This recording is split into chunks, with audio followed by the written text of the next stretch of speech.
Lecture du livre du prophète Jérémie. C'est pour mon malheur, ô ma mère, que tu m'as enfanté. Homme de querelles et de disputes pour tout le pays. Je ne suis le créancier ni le débiteur de personne, et pourtant tout le monde me maudit. Seigneur, quand je rencontrais tes paroles, je les dévorais. Elles faisaient ma joie, les délices de mon cœur, parce que ton nom était invoqué sur moi, Seigneur, Dieu de l'univers.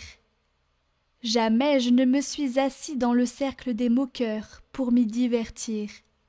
Sous le poids de ta main, je me suis assise à l'écart, parce que tu m'as rempli d'indignation.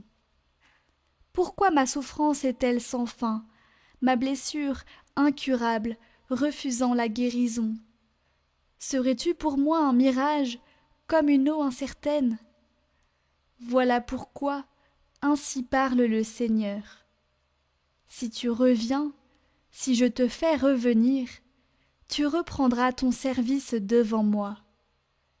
Si tu sépares ce qui est précieux de ce qui est méprisable, tu seras comme ma propre bouche. C'est eux qui reviendront vers toi, et non pas toi qui reviendras vers eux. Je fais de toi pour ce peuple un rempart de bronze infranchissable. Ils te combattront, mais ils ne pourront rien contre toi. Car je suis avec toi pour te sauver et te délivrer, oracle du Seigneur. Je te délivrerai de la main des méchants, je t'affranchirai de la poigne des puissants.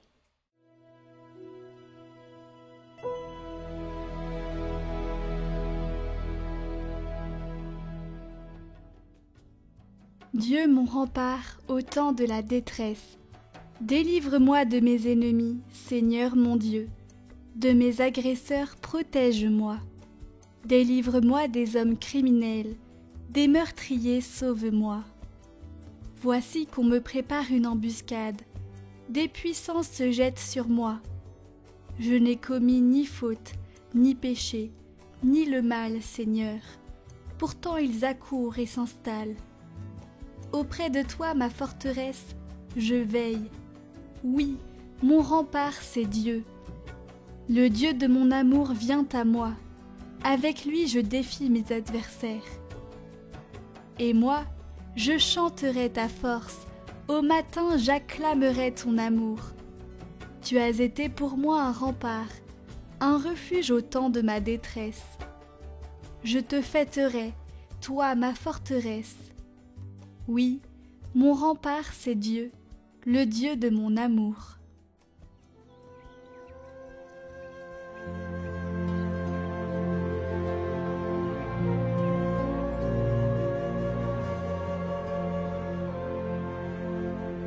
Évangile de Jésus-Christ selon saint Matthieu.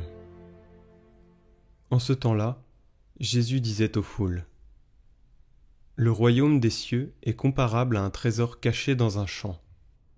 L'homme qui l'a découvert le cache de nouveau.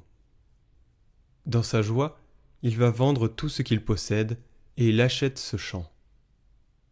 Ou encore, le royaume des cieux est comparable à un négociant qui recherche des perles fines. Ayant trouvé une perle de grande valeur, il va vendre tout ce qu'il possède et il achète la perle.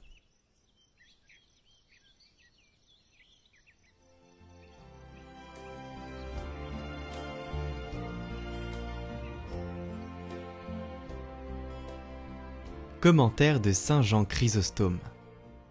Les paraboles du trésor et de la perle. Les deux paraboles du trésor et de la perle enseignent la même chose, qu'il faut préférer l'Évangile à tous les trésors du monde.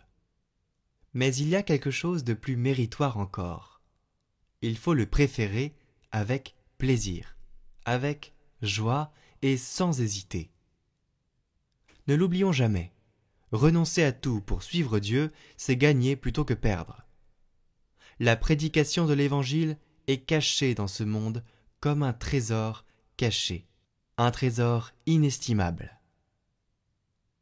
Pour se procurer ce trésor, deux conditions sont nécessaires : le renoncement aux biens de ce monde et un courage solide. Il s'agit en effet d'un négociant en recherche de perles fines qui, en ayant trouvé une de grand prix, s'en va vendre tout ce qu'il possède pour l'acheter. Cette perle unique, c'est la vérité, et la vérité est une. Elle ne se divise pas. Possèdes-tu une perle ? Toi, tu connais ta richesse, elle est renfermée dans le creux de ta main, tout le monde ignore ta fortune. Il en est de même avec l'Évangile. Si tu l'embrasses avec foi, s'il reste enfermé dans ton cœur, quel trésor ! Toi seul en as la connaissance.